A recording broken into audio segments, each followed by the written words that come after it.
Thank you. Welcome to Build. This is your first time here? So, yeah, it is Yeah. my very first. Yeah. All right. Well, hello. Hello, hello. I know. You have a lot to celebrate right now with your new EP that came out just at the end of last year. So congratulations on that. Thank you. Kind of a new sound for you. What were you going for this time around?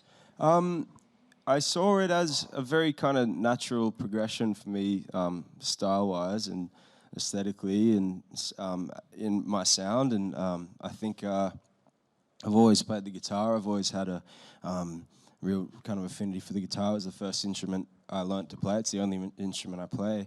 But I wanted to focus on it a little bit more, and I'd always played it. It had always been a part of my music, but I'd never kind of honed in on it as a musician and really kind of, I guess, cultivated the skill.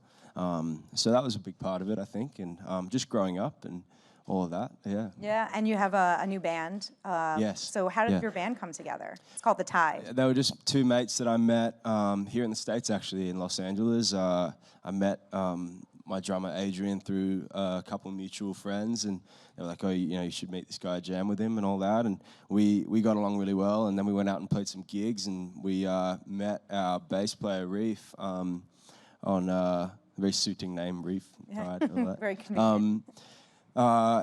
He was playing with another band. He was playing bass, and we went out and watched him every night just because we thought he was so fantastic and such an amazing performer. And we ended up actually stealing him from that band and bringing him over into ours, and formed a trio and just got along really well and played a lot of blues, a lot of different kinds of covers and stuff. And we're doing some gigs around Venice in California, and came together that way. Came together pretty naturally, and we just decided why not, write our own stuff. And yeah, it's good. So what was that writing process like for you guys? I'd usually bring in kind of an idea that I had on the guitar, or some lyrics, or a melody, or a guitar riff, which a lot of the songs start with, those kinds of guitar riffs that I've found to be kind of one of the defining parts of the music. And then we'd kind of build around it. Adrian would, bring in some kind of a drum beat, and he's from Mexico, so he often has a lot of the kind of Latin, spicy drum beats, and with Waiting for the Tide, as you can hear there, and Reef has an incredible pocket and with his bass playing, and it just kind of all came together very naturally, and we were looking for either a keyboard player or a second guitarist, and at the moment it's just not something we needed because we were able to fill the sonic kind of space quite completely with just the three of us. So. Oh, that's cool. Well, it shows on the record. What Waiting for the Tide? How did that particular song come about for you all? Like, is there one specific thing that inspired you? Yeah, that came out of just the original kind of sound, and the melody and all that kind of came out of a jam session that we had. And I had it's really only 3 chords in that song. It's just C, F, and G. And we were just kind of jamming around on it, and it started out as a bit more of kind of a blues progression, and then I came up with this melody, and we turned it into what it is now. And I actually had this poem that I'd written that fit really well into the sort of the cadence of the melody that I was coming up with, and I just kind of put it in. It was done like that. It was one of the first songs we did, and I kind of we ended up going on to doing like 20 or 30 more, and I kind of had disregarded it for a while. And then I came back to it when we sort of reevaluated towards the end, when we were trying to cut down to like 4 songs for this first wave of music. And it ended up being the first one we wanted to put out. It's often the first one and the initial, creation and idea that often prevails, even after you've tried a bunch of other stuff. So it ended up being the first one we wanted to put out. Kind of set the tone for the rest of it. It set the tone, yeah. It set the tone, and it's still, even after we did all this experimentation, we just went back to the first one we did because it worked out the best that way. Well, it's catchy, and it's fun. It's a lot of fun too. 20 to 30 songs. Where will we see will those see the light of day? They're in a vault somewhere, locked away. The Cody Simpson vault. Let's break it open. No, you will for sure. We're already finishing up, another batch of music we want to get out as soon as we possibly can.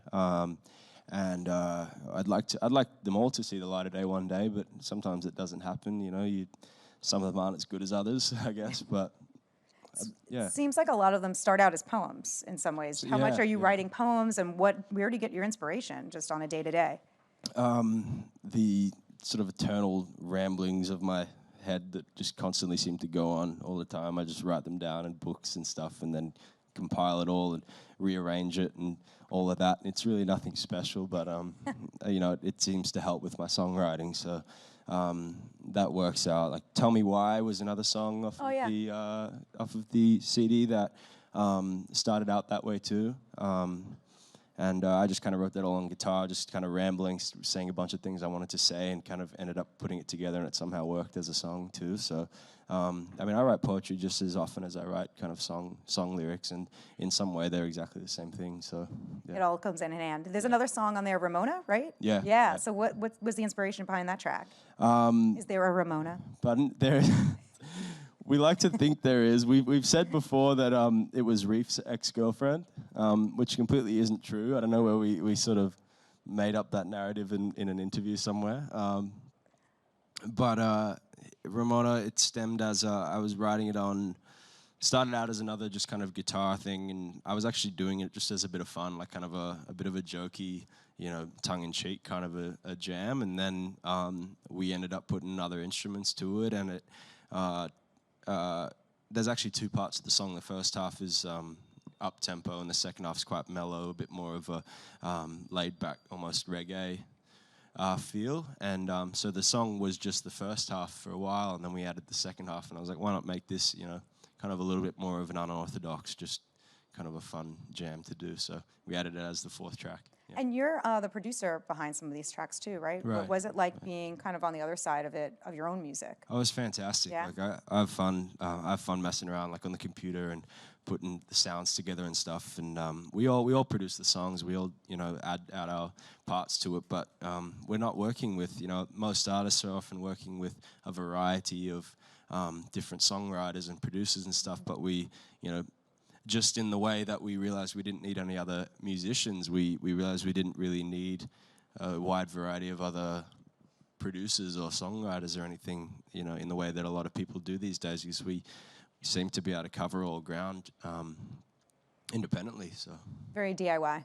Yeah. Kind Do it of yourself, how you got your start. I mean, you were just making YouTube videos, right? Yeah. Talk a little bit about that, and what was the first song that you learned to play? Was it Jason Mraz? It was Folsom Prison Blues by Johnny Cash. Different. I Yeah. like it. I was very, very into country music, or sort of older country music, you know, 40s, 50s, 60s kind of styles, because that was what my dad and grandparents and everybody were into. So when I first got my first guitar when I was 6 years old, they were the first songs I learned how to play, because they're all, you know, and they all help you with your guitar rhythm extremely well, because it, you know, involves a lot of strumming, but it's only 3 chords, so they were sort of the most obvious ones I learned how to play, and I think that still kind of helps me in my rhythmic guitar playing, is that old country music. That's cool. So Mraz came around, though. I remember watching that video. That was that was a... I'm Yours by Jason Yes. Mraz was one of the first covers I'd put up on YouTube, and I think that was one of the ones that I guess sort of got me discovered, at least here in the States, because I guess I had a couple messages from that video from people here in the States, and music executives here in New York and in Los Angeles, and I came to New York for the first time when I was 13, I think, and had meetings and all that, and it was a whirlwind kind of experience. But you know, everything I've ever done, I've always just said yes to doing, and putting my head down and just kind of, you know, taking every risk possible, and it somehow seemed to work out. I don't know. But I think if you just jump in the deep end all the time, you usually end up finding your feet somehow. How do you go from, you know, creating YouTube videos and then releasing a single with Flo Rida, for example? Yeah. That's like your first single. You're like, hey, I'm here, I'm Cody Simpson. You don't know me, but I have this single. I know, it was a wild thing. I was, you know, that was one of those things, just saying yes to everything, you know? Yeah. Yeah, I was in the studio. I was 13 years old. I was just kind of recording a bunch of songs. I wasn't writing too much at that time, because most of the songs I were writing were kind of these guitar ballad love songs that I was writing about school crushes and stuff, and the record label wanted other kinds of things. But I was just recording everything, and they would, you know, like, oh, Flo Rida's going to be on this. And at the time, it was obviously, you know, it was absolutely massive, as he still is. But you know, as a 13-year-old, you can imagine the, you know, the excitement, you know, with something like that happening to you very young. So that's great. it Now kicked off 20, yeah, the journey. that's crazy. Now 21. I mean, what have been some of the, you know, challenges or the exciting parts of just kind of growing up in the business? It's been interesting, you know. It's like you're kind of figuring out, you know, fumbling in front of everyone. You know what I mean? It's like you just kind of, you don't really know exactly what you're doing. You know, for a while there, you're just kind of figuring it out in public, and that was a blessing and a curse because it gave me the platform that I have today to be able to do all these things that I love to do and share them with a, you know, global range of people. But at the same time, you know, you're always like haunted by, not haunted by, but, you know, you're constantly reminded of your childhood. You know, most people can kind of just delete their Facebook photos, but mine just keep coming up on on Google. So, yeah. And you're still getting mobbed. I saw a headline recently from the Daily Mail. It's like Cody Simpson mobbed outside of this XYZ restaurant in LA. I mean, does that get tired to you, or are you still like, okay, I got this now? I guess you just kind of become accustomed to it. It's just become sort of a subconscious part of my thought pattern is that, you know, if I'm going somewhere, you know, there is the chance that you know, will be recognized and stuff. But I honestly don't really understand why people like to mob me. I mean, I don't personally find myself extremely exciting. So, but it's I'm very grateful that they do. You know, I think it's fantastic, and I just feel lucky that that anybody would have the interest in what I have to say or what I have to sing or anything for that matter. So it's very cool. Thank you, by the way, if you. Thanks for the fandom through the years. Yes, right? it's fantastic. Thank you. So stoked, and I've started following all my fan accounts on Instagram and stuff, and I just think it's the most amazing thing when I see people putting in that kind of effort to, you know, I guess support me and you know, promote what I do, and it's very cool.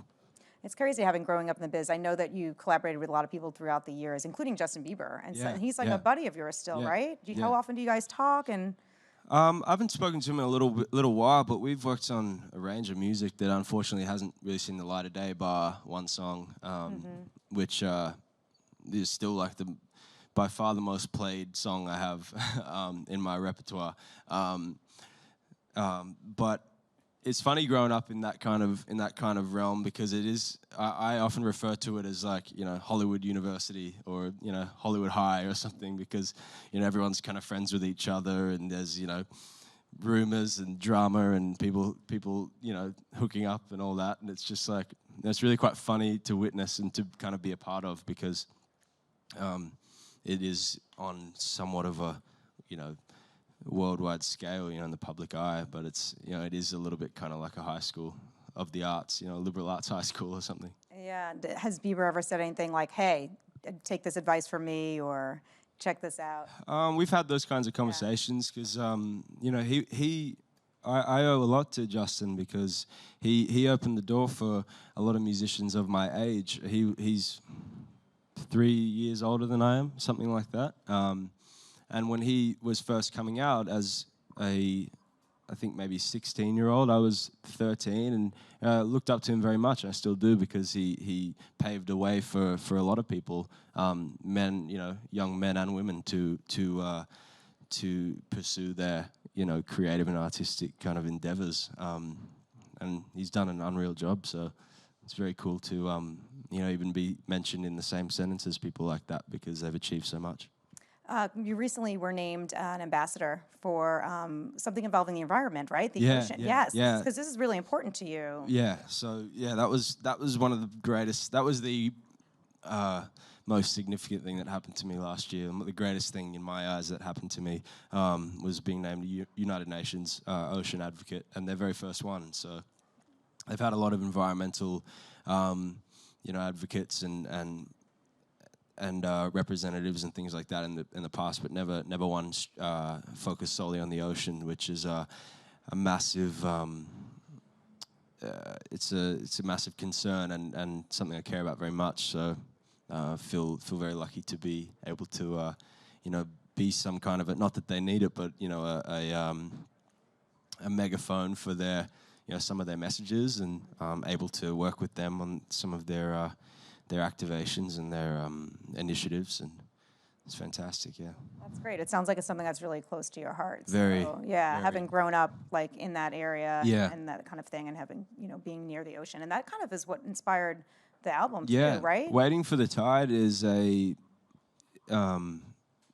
whether it's subliminally or obviously, it is about sea level rise. It's about the climate. It's about ocean preservation and ocean conservation, and a lot of the things that are, I've kind of woven that into the fabric of the lyrics a little bit more metaphorically and things like that. But otherwise, it's there, and it's kind of like hiding the medicine in the candy a little bit. I refer to it as, because I like to write catchy, feel-good songs, but I also like to speak about things that I care about. Otherwise, I kind of feel like I'd be doing a bit of an injustice. I feel like I'd be, not using my platform to its fullest, and its greatest ability. So, will you be taking this album out on tour this year, do you think? Yeah. So I think once we release a little bit more music as a band, so we have like a broader catalog of stuff to play, then we'll be going out and doing as many gigs as possible. Yeah. That's great. What do you like about touring? What's the best part and maybe the most challenging part of the road? I'm always very positive about it. I'm quite an optimist. I don't think there's anything really challenging about it. Yeah. For me, I think it's unreal. I don't know what else I'd be doing. So it allows me to see the world, and traveling for me gives me purpose and allows me to always feel like you're going somewhere else to touch some other person in the crowd, or to see a new place or learn something new, learn a new language or something. And touring allows me the opportunity to travel and also to play music. So there's nothing else in the world I'd rather do. How much of your career do you think is based on luck versus hard work and talent? That's a good kind of a question, because a lot of people can write anything off as, blind luck or whatever, overnight. It's funny, you can work for 10 years and then become extremely successful in a day, and people call you overnight success, Yeah. Even though you've been working for 10 years trying to, make your stamp and, stamp your name.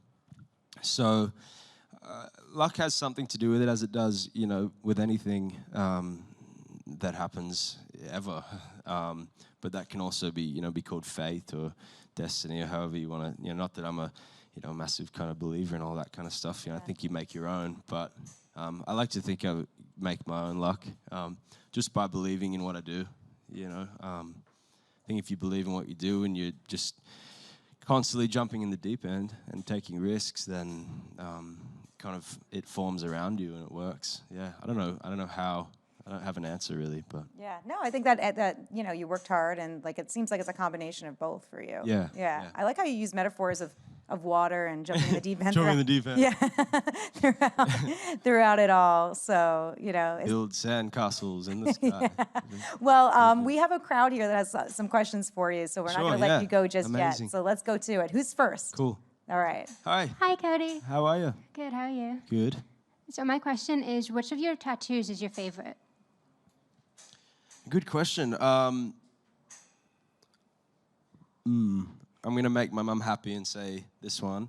My mum was always not anymore. She's kind of given in now, but always against me getting tattoos. And when I started getting them, she was kind of, she wasn't very stoked, but she was always, if there's one you want to get, it's got to be the mum in the heart. So I ended up getting it for her, and I walk into her house, and I'm like, got my arm covered. I'm like, Mum, guess what? She's like, no, you didn't. And I was like, yes, I did. So yeah, probably that one, I think, my favorite. I've got a few that I like. This was my first one here on my finger. It's kind of a peace sign made out of arrows. I actually got this one as a tribute to Heath Ledger, the Australian actor.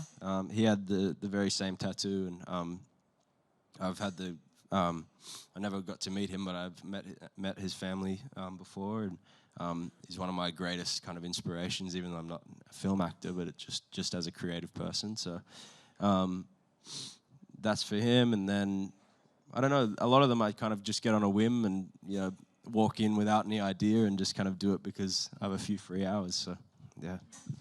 It's interesting you mentioned Heath Ledger. This is like the 10-year anniversary of his Right. this That's week. kind of why I mentioned it. Yeah, yesterday. It was his 10-year.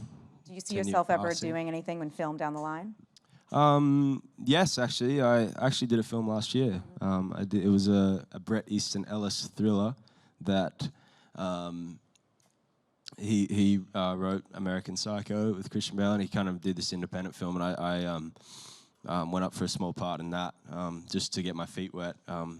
Honestly, because of Heath, he inspired me to want to do it, and I think it's something I'd like to dabble in down the line, but it's not my number one passion. Like, I'm not as interested in it as I am with music. With music, I almost feel like it's an obligation for me to do, but acting would be something I'd like to try for fun, so we'll see. All right, we got 2 more questions. Who's next? Right. Hey, how are you? Hi, good. The first part of my question was kind of already answered, but do you have any more upcoming projects or work as a UN advocate for the oceans? I'm not sure this year yet. I'm still waiting to hear where they want me to go, what they want me to do.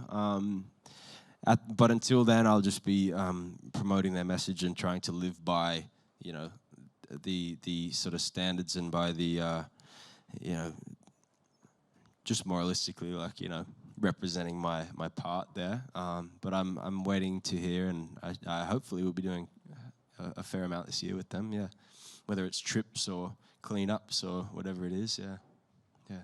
Cool. Thanks for that question. Thank you. All right, and next, right here. Hi, Hi. thanks for How are coming you? back to New York. I'm good. Thank you. Are you from Dubai?